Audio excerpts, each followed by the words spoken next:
Om Shanti. Good morning. साकार मुरली 14 जून 2023। बाबा का मीठा मीठा पत्र हम मीठे मीठे बच्चों के मीठे मंथन के लिए। मंथन शुरू करने से पहले सुख के सागर से बाबा की सुख भरी किरणों के नीचे बैठ जाते हैं और अनुभव करते हैं कि मैं सुख स्वरूप आत्मा हूं, सुख के सागर की संतान हूं। आज की मुरली को अगर एक शब्द में हम समाहित करना चाहें तो वो है शब्द सतो प्रधान संन्यास। संन्यास क्या होता है?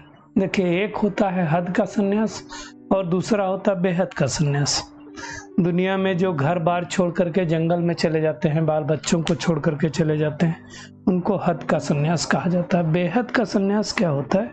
घर गृहस्थ में रहते हुए बुद्धि से पुरानी चीजों को, पुरानी दुनिया को, खराब चीजों को भूलो अगर, तो उसको कहा जाता है सतो प्रधान संन्यास। और बाबा हमें सतो प्रधान संन्यास सिखलाता है।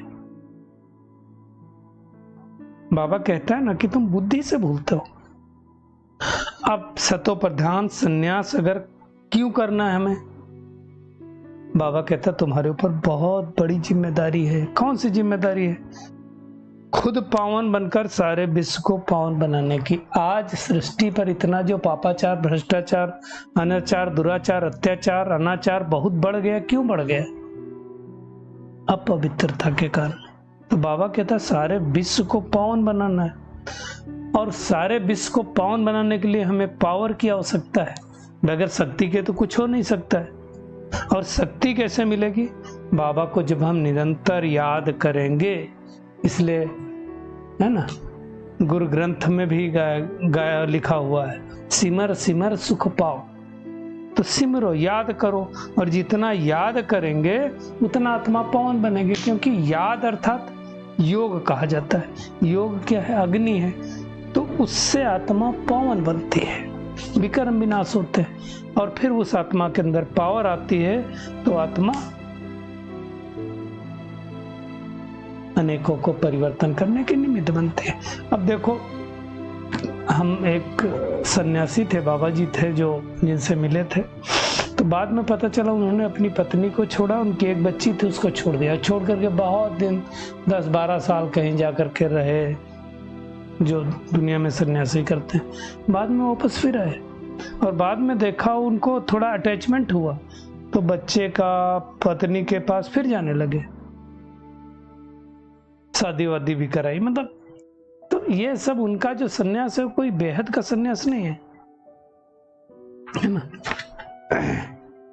द्वापर युग से हम सब गाते हैं, दुखियों पर रहम करो। कौन? पिता हमारे कौन है? वो परम पिता है। जब हम दुखी होते हैं तो उसको याद करते हैं। अब याद करते हैं तो रहम करने परम धाम से आएगा। इसका मतलब सर्वव्यापी नहीं हो सकता है। सर्वव्यापी कह के हमने भगवान की बड़ी ग्लानि की है ना। वो हमारा बाप है, परम पिता परमात्मा है, सुप्रीम सोल है। सर्वव्यापी कैसे हो सकता है? नाम है, रूप है, देश है, काल है। नाम क्या है? शिव बाबा। रूप क्या है? ज्योति स्वरूप। देश क्या है? परम धाम का रहने वाला है। काल क्या है? पुरुषोत्तम संगम युग में आता है, कलयुग के अंत में आता है। तो बेअंत उसको नहीं कह सकते। मनुष्य तो फिर बेअंत भी कह देते, एक तरफ सर्वव्यापी कहते हैं, पत्थर टिक्कर भीतर में है, एक तरफ बेअंत कह देते हैं। तो कुछ भी समझते नहीं। अब वो आता कब है? जब नर नारी सभी पतित हो जाते हैं, तब इस सृष्टि पर आता है, सबको पावन बनाता है। इस दुनिया में बाबा कहता है कोई महान आत्मा नहीं है। पवित्र आत्मा भी कहाँ है? गांधी जी भी गाते थे, पतित पावन सीताराम रघुवंश घोरित राजा राम। किसके लिए गाते थे? परमात्मा के लिए। पानी की गंगा के लिए नहीं गाते थे, है ना। तो इसलिए बाबा कहते हैं कलयुग में सारे मनुष्य नास्तिक, पुरानी दुनिया हो गई ना, किसी को भगवान का ही पता ही नहीं। सतयुग था, पीस थी, प्योरिटी थी, प्योरिटी थे तो पीस प्रॉस्पेरिटी सब कुछ थी। तो भगवान जो इस सृष्टि का बीज रूप है वो आकर के सारी बातों को हमें समझा रहा है ना। बाबा कहता है इसलिए इसको रौरव नरक कहा जाता है। भारत स्वर्ग था, अब नरक है, ये दुनिया में किसको भी पता नहीं। अब वापस नरकवासी से स्वर्गवासी बनाने के लिए वो परमपिता परमात्मा है। दुनिया में तो फिर लोग ये भी कह देते हैं तुम पाप कर्म करोगे तो अनेक योनियों में जाना पड़ेगा, 84 लाख का गपोड़ा मारा। अब सोचो अगर मैं आत्मा 84 लाख योनियां भोग करके मनुष्य योनि में आया हूं तो मुझे दुख क्यों होना चाहिए, बीमारी क्यों होना चाहिए, परेशानी क्यों होना चाहिए? तो समझते नहीं है, जैसा बीज होगा वैसे पौधा निकलेगा। इसलिए ये हो नहीं सकता है कि कोई मनुष्य आत्मा मनुष्य के अलावा दूसरी योनि में जाती हो। हाँ ये जरूर है, कभी स्त्री का चोला कभी पुरुष का चोला, है ना। तो ये सब बातें कौन समझाता है? परम पिता परमात्मा, खुदा उसको बोलते हैं। वो जब खुद इस सृष्टि पर आता है तो अपने बारे में बताता है। दुनिया में कोई उसके बारे में नहीं बता सकता है। बाबा कहता है मैं तो निराकार हूँ। नाम अलग अलग, कोई शिव कहता है, कोई सोमनाथ कहता है, कोई बद्रीनाथ, कोई केदारनाथ, कोई अमरनाथ, कोई महाकालेश्वर, अलग अलग नाम है। लेकिन ज्ञान का सागर बाबा कहता मैं ही हूँ। श्री कृष्ण को कभी ज्ञान का सागर महिमा नहीं है, मैं नहीं आता उनकी महिमा में हमेशा सर्वगुण संपन्न 16 कला संपूर्ण ही आता है। तो भगवान हमें अभी हीरे तुल्य बना रहा है। दुनिया वाले तो समझते हैं कि कलयुग भी 40,000 वर्ष और चले जा। भगवान कहता है घोर अंधियारा है। अभी बीच में डिस्कशन हुआ था ना कि वर्ल्ड इन्वायरमेंट डे पर साइंटिस्टों ने बोला है कि अभी जो ग्लेशियर पिघल रहे थे वो 3 गुना रेट से पिघलने लगे। इसी रेट से पिघलते रहे अगर वर्ल्ड में एक्शन नहीं लिया गया, है ना, वर्ल्ड के बढ़ते हुए टेम्परेचर को नहीं रोका गया तो 5-10 साल में सब पानी पानी हो जाएगी सृष्टि। तो सब कुछ तो दिख रहा है, फिर 40,000 साल दुनिया कैसे चलेगी? बाबा कहते ये है अज्ञान अंधेर बिना, है ना। इसलिए गाया जाता है अज्ञान सूर्य प्रकटा, अज्ञान अंधेर विनाश। अज्ञान अंधेरता है तो विनाश तो होना ही। ये सब बातें परमपिता परमात्मा हमें समझा रहा, दूसरा कोई नहीं समझा सकता है। वही आके राजयोग सिखलाता, हम आत्माओं से बात करता है ना, अच्छे संस्कार सिखलाता, फिर आत्मा जैसे जैसे संस्कार धारण करती वैसा वैसा अगला जन्म लेता है। बाबा ने बहुत अच्छे तरह से बताया कि मान लो कोई युद्ध के मैदान में, खास करके फौजी वगैरह हैं, अगर लड़ते लड़ते शरीर छोड़े तो अगला जन्म उनको वैसे मिलेगा, फिर से युद्ध में जाएंगे क्योंकि संस्कार लेकर के गए।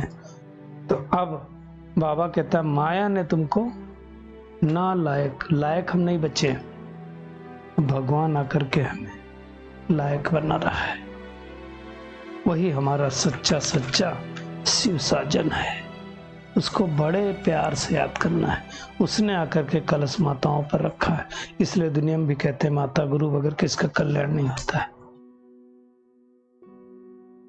भगवान के लिए गाते हैं तो मैं मातश्च पिता तुम्हें, फिर कह देंगे सर्वव्यापी, सब गड़बड़। तो ये बातें अच्छी तरह से समझना है कि ये भगवान आकर के बेहद का रुद्र गीता ज्ञान यज्ञ रचा है। श्री कृष्ण यज्ञ कभी नहीं कहते हैं, रुद्र यज्ञ कहते हैं। और रुद्र यज्ञ से कहा जाता है विनाश ज्वाला प्रकट हुई, जो अब प्रकट होने वाली है, सृष्टि बदलने वाली है। ये पढ़ाई है। कल भी बाबा ने कहा था, आज भी कहा, यूनिवर्सिटी है और यूनिवर्सिटी में पढ़ाई होती, कोई अंधश्रद्धा नहीं होती। गॉड फादरली यूनिवर्सिटी है। बाबा कहता है भारत देवी राजस्थान था, हीरे जवाहरों के महल बनने थे, अब नहीं है। वापस भगवान फिर से ऐसी दुनिया बना रहा है। तो इसलिए बाबा ने कहा देह सहित देह के जो संबंध है उनको त्यागो। इसलिए कहा जाता सर्वधर्मान परित्याज्य मामेकं शरणं गच्छामि, मेरे शरण में आ जाओ। जितना बाबा को याद करेंगे उतना विकर्म नष्ट होंगे और बाबा के तक कोई उपाय नहीं है। जो जो आत्मा परमात्मा शिव से कनेक्शन जोड़ती है, शक्ति लेती है, उन पर बृहस्पति की दशा बैठती है। बाबा ने कहा इस तन का लोन लेके मैं ये बातें तुमको समझाता हूँ। लोन का किराया भी कितना तगड़ा इंटरेस्ट दिया है बाबा ने। सतयुग का पहला प्रिंस श्री कृष्ण। बाबा ने कहा तुम तो आत्मा हो, शरीर लेते हो छोड़ते हो, हर जन्म में तुम्हारा नाम बदल जाता है। कोई 84 जन्म लेगा, कोई 80 लेगा, कोई 60 लेगा। मैं एक ही शिव हूं, कभी जन्म मरण में नहीं आता हूं। तो बस बाबा को याद करते रहना है। नहीं याद करेंगे, पवित्र नहीं बनेंगे तो फिर सजा खानी पड़ेगी। इसलिए बाबा कहता है बहुत ज्यादा रिस्पॉन्सिबिलिटी तुम्हारे ऊपर है। तो क्या करना है? एक तो देह सहित पुरानी दुनिया को भूल करके एक बाबा को याद करते रहना है, वो भी निरंतर याद करना के माया जीत जगत जीत बनना है। अब पुरानी दुनिया का सन्यास करने का मतलब घर बार छोड़ करके जंगल में नहीं जाना है, बुद्धि से सन्यास करना है ना। देवान को भी भूलते जाना है और देही अभिमानी बनने की मेहनत करनी है। बार बार ऐसी कोई मुरली नहीं है जिसमें बाबा देहभान छुड़ाने की बातें ना करे। आज का बाबा का वरदान है किसी से किनारा करने के बजाय सर्व का सहारा बनने वाले विश्व कल्याणकारी भाव। कई बार कोई व्यक्ति हमें नहीं पसंद होता है ना, तो हम किनारा कर लेते, छोड़ो ना, इसके सामने न जाएं, पड़े नहीं। बाबा ने कहा किनारा नहीं करो, सहारा बनो।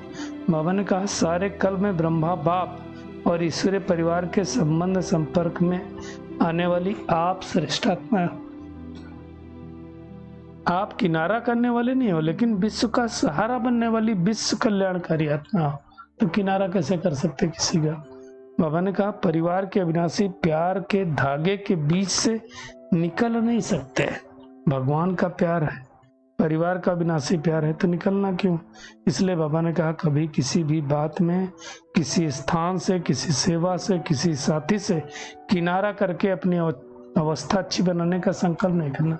अब मान लो मैं किसी जगह से जुड़ा हूँ, किसी सेंटर पे जाता हूँ, कोई भाई बहन के साथ जाता हूँ, मान लो किसी कारणवश नहीं बनती, कोई पुराना हिसाब किताब। अब मैं अगर किनारा कर लूंगा तो मेरा वो हिसाब कैसे चुकता होगा? तो सहारा बनो और चुकतू करो और उनको सकाश दो।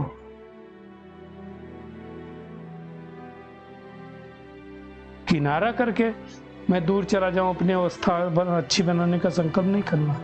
बाबा कहते ये आदत डाली तो कहीं भी टिक नहीं पाओगे, दूसरी जगह जाओगे वहां भी इस तरह के भाई बहने मिलेंगे। इसलिए दूसरों का सहारा बनना, किनारा नहीं।